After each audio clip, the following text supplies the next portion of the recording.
Las voces se filtraban por el auricular como cuchillas atravesando el silencio de mi sala. Y si papá no se da cuenta, me quedo con todo. Amor, dijo ella. Sentí un golpe seco en el pecho, como si alguien hubiera derribado la puerta de mi corazón. No colgó el teléfono, y no sabía que yo aún estaba ahí, escuchando cada palabra que me desarmaba por dentro. Lo que vino después, nadie lo esperaba. Mi nombre es Julián Herrera.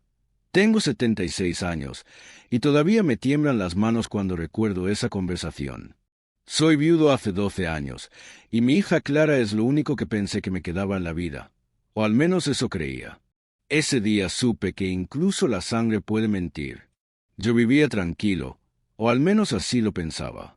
Desde que me jubilé, mis días transcurrían en una pequeña casa a las afueras del pueblo, rodeada de naranjos y del silencio amable que solo conocen quienes han visto demasiados inviernos pasar. Mi rutina era sencilla: café caliente en la mañana, un paseo corto hasta la plaza, saludar a los vecinos que aún recordaban mi nombre y regresar para leer algún libro viejo en el sillón que ya conoce la forma de mi espalda. Nunca tuve mucho dinero, pero mi pensión, aunque modesta, me alcanzaba para vivir sin molestar a nadie. Con lo poco que ahorré en mis años como carpintero, más la pensión, podía pagar mis medicamentos y algún gusto pequeño de vez en cuando. Y aunque las rodillas ya no me obedecen como antes, todavía podía cocinarme y mantenerme en pie sin depender de nadie. Clara siempre fue mi orgullo. La crié solo, después de que su madre se fue demasiado pronto. Era mi niña, mi razón para levantarme cada mañana durante décadas. Recuerdo cuando tenía 6 años y me traía flores arrancadas del jardín del vecino, diciendo que eran para que no estuvieras triste, papá. Yo me reía, aunque luego tenía que disculparme con el vecino. Siempre creí que el amor que le di, la educación, las noches sin dormir cuidando de su fiebre, habían tejido un lazo imposible de romper. Por eso, cuando aquel jueves por la tarde la llamé para preguntarle si vendría a visitarme el domingo, y ella me dijo que sí, todo parecía normal. Charlamos un poco de su trabajo, de su esposo, de los niños.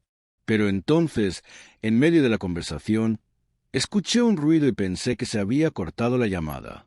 Sin embargo, el teléfono seguía abierto. Yo no colgué, y entonces su voz cambió. Ya no era la dulce voz que me hablaba a mí.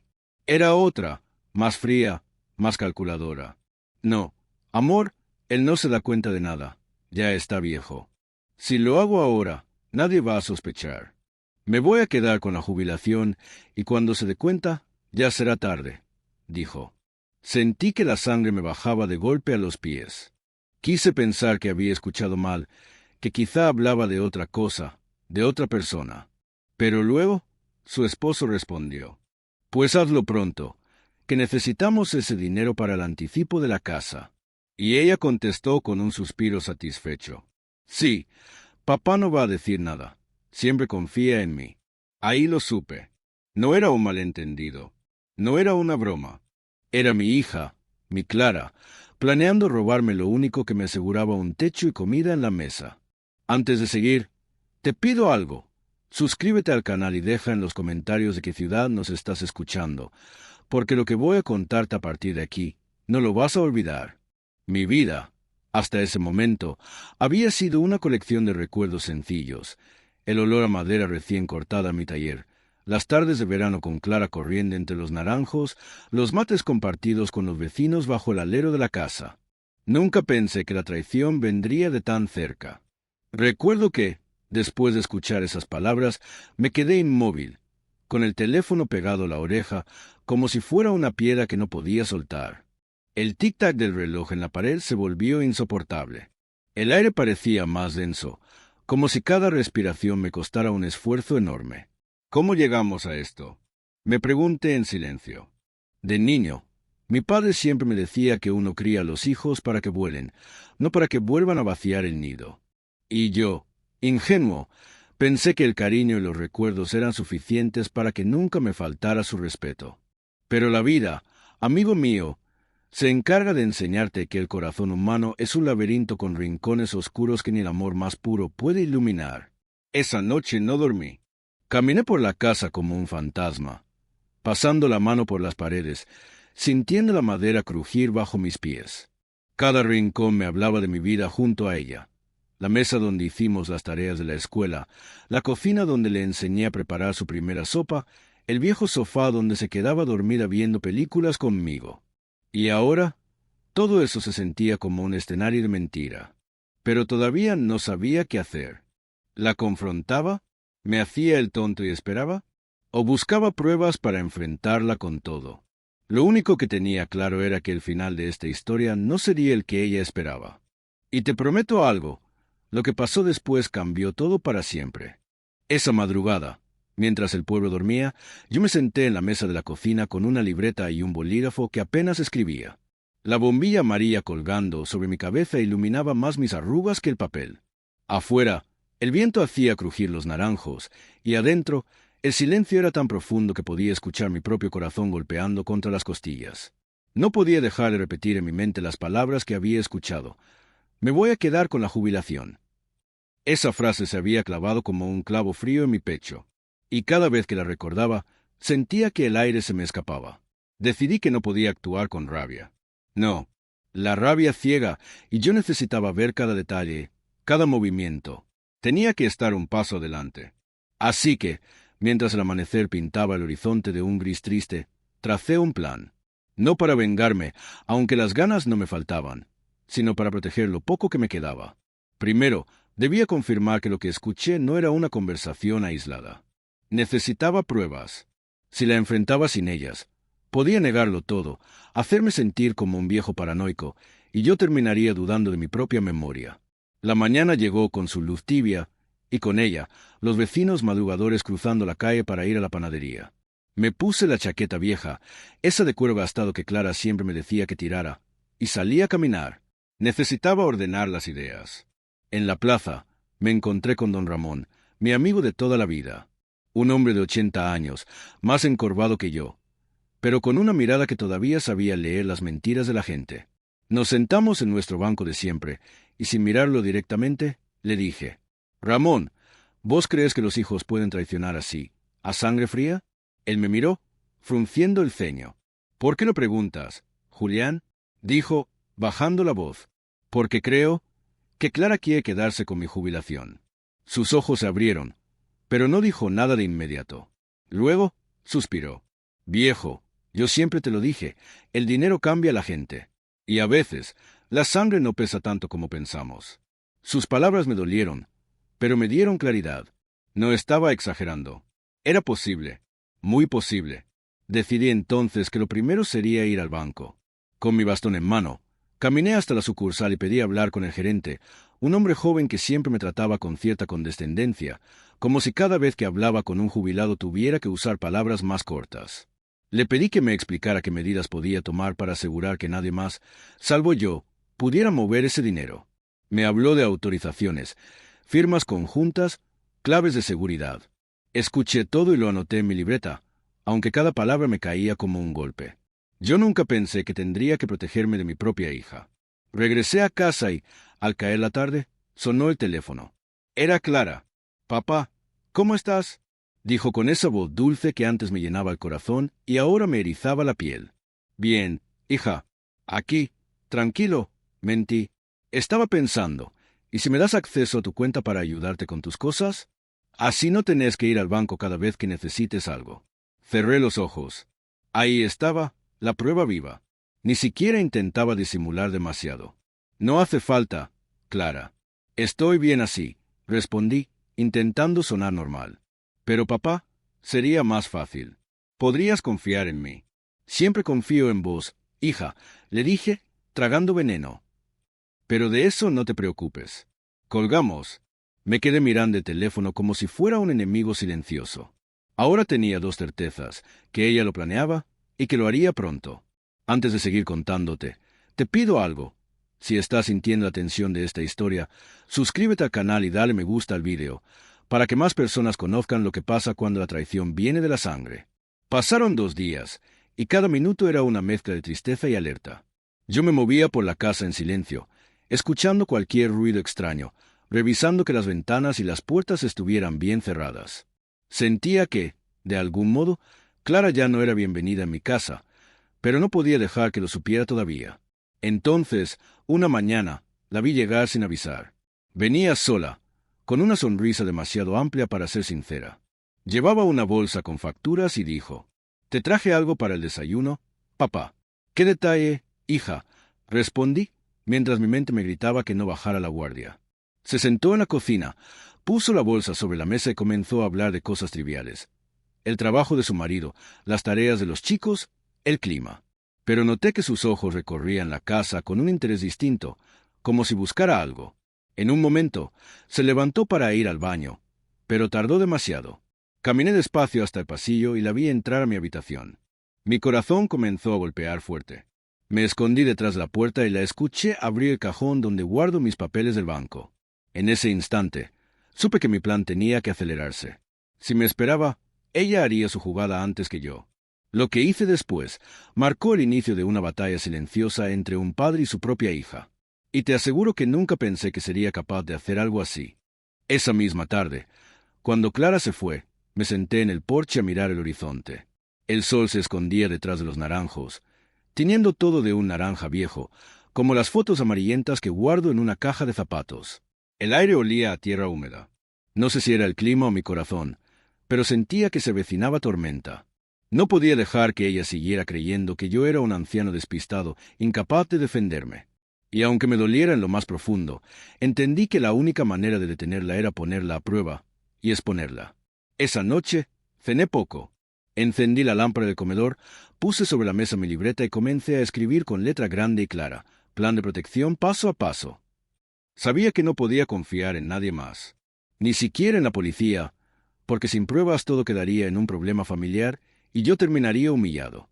El primer paso fue sencillo: cambiar mis papeles del banco de lugar. Pasé horas revisando cada rincón de la casa hasta encontrar un escondite que ni siquiera yo recordara con facilidad. Finalmente, los metí dentro de una vieja lata de galletas, en el fondo del armario donde guardo herramientas oxidadas. Allí, nadie buscaría. El segundo paso, ese era más arriesgado. Necesitaba hacerla creer que yo estaba a punto de caer en su trampa, que estaba dispuesto a darle lo que quería. Solo así bajaría la guardia y cometería un error. Al día siguiente, la llamé. «Clara, estuve pensando lo que me dijiste, hija. Tal vez tengas razón. Tal vez debería dejarte ayudarme con la cuenta». Hubo un silencio breve al otro lado, y luego su voz sonó cargada de entusiasmo. «Claro, papá. Te dije que sería más fácil para los dos. Bueno, si quieres, venite el sábado y vamos juntos al banco». «Perfecto», dijo ella. «Te quiero, papá». «Yo también, hija», mentí, con un nudo en la garganta. Colgué y me quedé mirando la pared. Nunca había sentido tanta frialdad al hablar con mi propia sangre. Ese sábado amaneció nublado. El cielo parecía una sábana gris colgada sobre el pueblo. Clara llegó temprano, vestida como si fuera una reunión importante. Sus labios rojos, su perfume caro, su sonrisa ensayada. Durante el camino al banco, me habló de cualquier cosa menos de la cuenta, como si quisiera distraerme. Pero yo no apartaba la vista de ella, como un cazador siguiendo su presa. En la sucursal, pedí hablar con el gerente en privado. Clara intentó entrar conmigo, pero fingí que necesitaba firmar unos papeles solo. Dentro, le conté al gerente todo: la llamada, la visita, mi sospecha. Él me miró sorprendido, pero cuando vio mi determinación, aceptó ayudarme. Abrimos una nueva cuenta, secreta, donde trasladé casi todo mi dinero. La cuenta vieja, la que Clara creía controlar, quedó con apenas lo justo para gastos menores. Luego, salí del despacho y le dije con naturalidad: «Ya está, hija. Firme lo que hacía falta. Ahora podrás ayudarme». Vi en sus ojos un destello, no de gratitud, sino de triunfo. «Antes de seguir, te pido algo. Si quieres saber cómo un anciano puede darle la vuelta a una traición, suscríbete al canal y dale me gusta a este video, para que más personas descubran esta historia real». Durante las semanas siguientes, observé en silencio. Clara comenzó a venir más seguido, siempre con excusas amables: que me traía pan, que quería ayudarme con las facturas, que le preocupaba mi salud. Pero yo sabía que, en realidad, estaba midiendo el terreno, esperando el momento para dar su golpe. Y ese momento llegó una tarde de martes. Yo estaba sentado en el sillón, leyendo el diario, cuando escuché el ruido de la puerta. Ella entró sin saludar y fue directo a mi escritorio. Voy a pagar unas facturas, papá, dijo, mientras metía la mano en el cajón donde antes guardaba mis papeles. Me hice el distraído. Fingí que no veía cómo fruncía el ceño al no encontrar lo que buscaba. ¿No tenías acá los papeles del banco?, preguntó, intentando sonar casual. Ah, sí. Puede ser. Los moví a otro lado, pero no recuerdo dónde, dije, rascándome la cabeza. Su mirada se clavó en mí, intentando leerme. Yo mantuve el gesto de anciano confundido. Y entonces lo vi, una ligera sonrisa en la comisura de sus labios. Estaba convencida de que pronto los encontraría. 2 días después, recibí una llamada del banco. Alguien había intentado retirar una cantidad considerable de mi cuenta vieja. No lo lograron, porque no tenía suficiente saldo. Era la confirmación que necesitaba. Esa noche, mientras tomaba un mate amargo, decidí que había llegado la hora de la segunda fase. Ponerla frente a la verdad, pero no de la manera que ella esperaba. Y lo que hice todavía me hace dudar si fue justicia o crueldad. La noche estaba fría, y la lámpara del comedor proyectaba sombras largas sobre las paredes. Yo tenía frente a mí la lata de galletas donde guardaba los papeles reales del banco. La abrí despacio, como quien abre un cofre que no debería ser descubierto, y saqué todo. Esa era mi seguridad, mi techo, mi comida, mi vida. Mientras miraba los documentos, pensé en mi difunta esposa, Teresa. Me pregunté qué diría ella si viera lo que nuestra hija estaba haciendo. Siempre decía, la familia es un refugio, Julián. Y ahora yo sentía que ese refugio se había derrumbado sobre mi cabeza. Sabía que no podía simplemente enfrentar a Clara y gritarle lo que sabía. No, ella se haría la ofendida, lloraría, me acusaría de estar senil. Ya la imaginaba delante de los demás, diciendo, «Pobre papá, está perdiendo la memoria, inventa cosas». Por eso, necesitaba que la verdad saliera de su propia boca, delante de alguien más. Mi oportunidad llegó antes de lo esperado. 2 días después, Clara me llamó para decir que pasaría por la casa con su esposo, Martín. «Queremos charlar de algo importante», dijo. Su tono era demasiado dulce, y eso me puso en alerta. Colgué y, sin pensarlo 2 veces, llamé a mi viejo amigo Ramón. «Ramón, necesito que vengas mañana y no digas nada. Solo escucha». «¿Qué pasa, Julián?», preguntó él. «Es sobre Clara, y necesito que haya alguien más cuando hable». Al día siguiente, Ramón llegó temprano. Se sentó conmigo en la cocina mientras yo preparaba café. La espera fue larga hasta que, cerca del mediodía, escuchamos el motor del auto de Clara. Entraron con sonrisas falsas y un perfume que llenó la casa en segundos. «Hola, papá», dijo ella, dándome un beso en la mejilla. «Hola, don Ramón», saludó Martín con una cordialidad que no sentía. Nos sentamos en la mesa. Clara comenzó hablando de sus hijos, de la escuela, de que todo estaba tan caro últimamente. Luego, de pronto, soltó. «Papá, estábamos pensando, si nos adelantas un poco de tu jubilación, podríamos invertir en una casa. Después te lo devolvemos». La miré sin decir nada, dejando que el silencio se hiciera pesado. Ramón bajó la cabeza, pero estaba escuchando cada palabra. «No sé, hija», dije lentamente. «No tengo tanto como crees.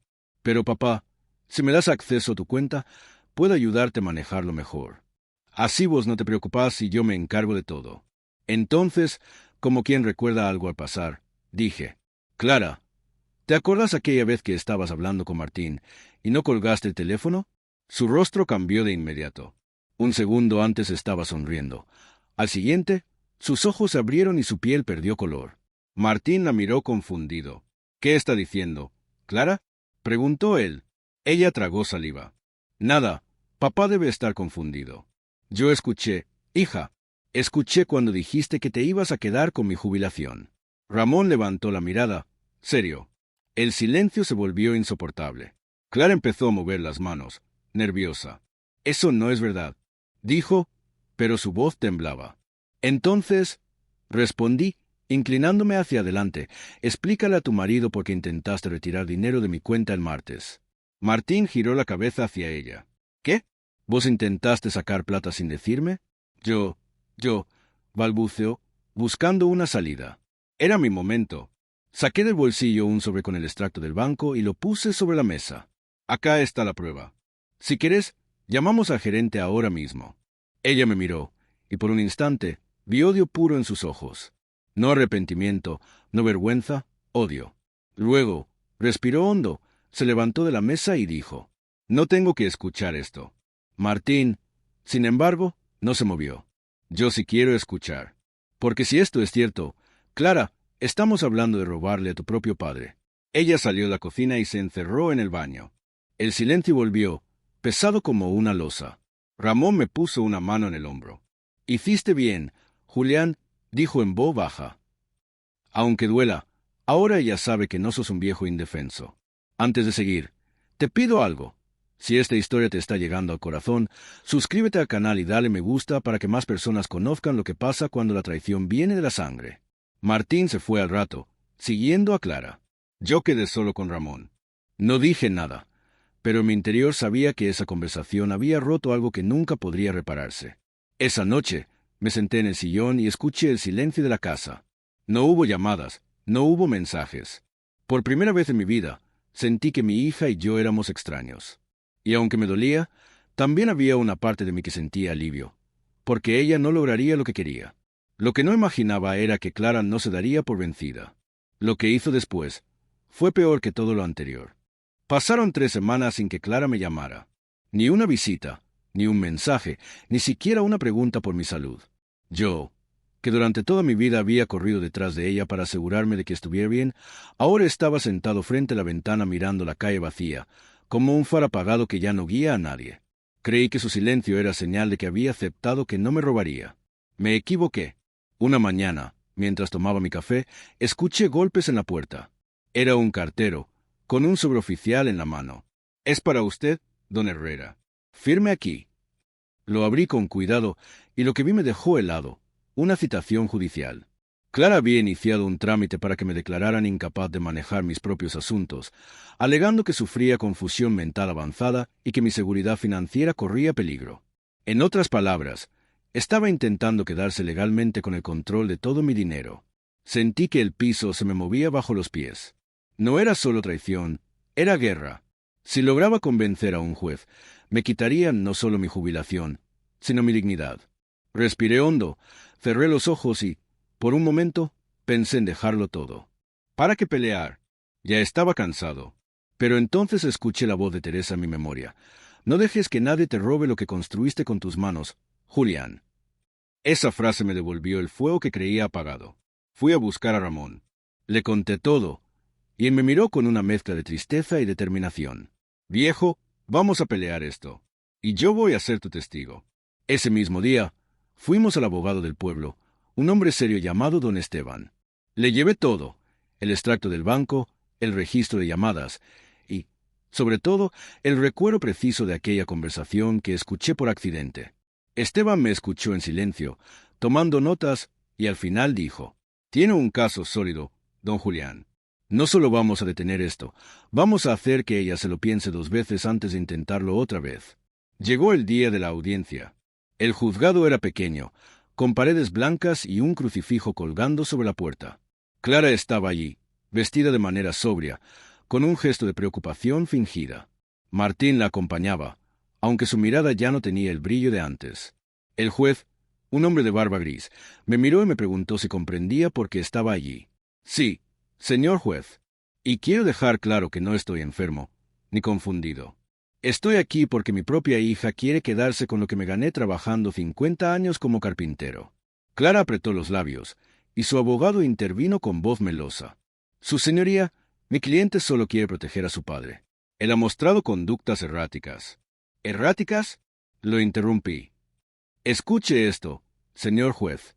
Ramón se levantó y relató todo lo que había presenciado en mi casa, la conversación en la que Clara pedía acceso a mi cuenta, la manera en que reaccionó cuando le recordé la llamada que no cortó y cómo intentó retirar dinero sin mi permiso. Luego, don Esteban presentó la prueba del banco y el registro de la llamada, donde se escuchaba claramente la voz de Clara diciendo que se quedaría con mi jubilación. El juez escuchó en silencio, pero vi en sus ojos un cambio. Pasaron de la duda a la certeza. Cuando llegó su turno, Clara no pudo sostener su versión. Balbuceó excusas, dijo que no era en serio, que estaba bromeando con su esposo. Pero el juez no parecía convencido. Finalmente, dictó su decisión. «No hay pruebas de incapacidad. Al contrario, Las evidencias muestran que el señor Herrera está plenamente lúcido y ha sido víctima de un intento de abuso económico. El caso queda cerrado.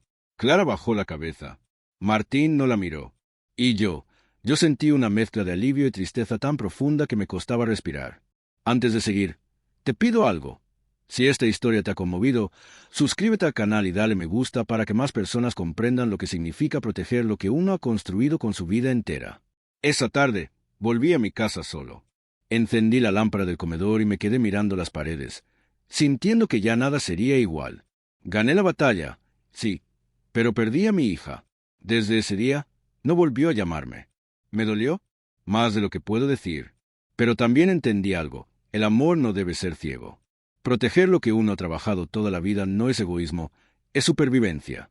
Y si alguien, aunque sea tu propia sangre, intenta arrebatártelo, hay que tener el valor de enfrentarlo. Hoy, cuando camino por el pueblo, algunos me dicen que fui muy duro. Otros me felicitan por no dejarme engañar. Yo solo sé que hice lo que debía. Porque la vejez ya trae suficientes batallas contra el cuerpo y la memoria, como para que uno también tenga que pelear contra el corazón. Si algún día escuchas una voz conocida decir algo que te hiere, no lo ignores. A veces, ese es el único aviso que tendrás para protegerte. Así que, si me estás escuchando ahora, déjame decirte algo que aprendí a mis 76 años. No entregues tus llaves, ni las de tu casa, ni las de tu vida, a quien no ha demostrado merecerlas. Comenta de qué ciudad me estás escuchando, suscríbete al canal y dale me gusta para apoyar este canal.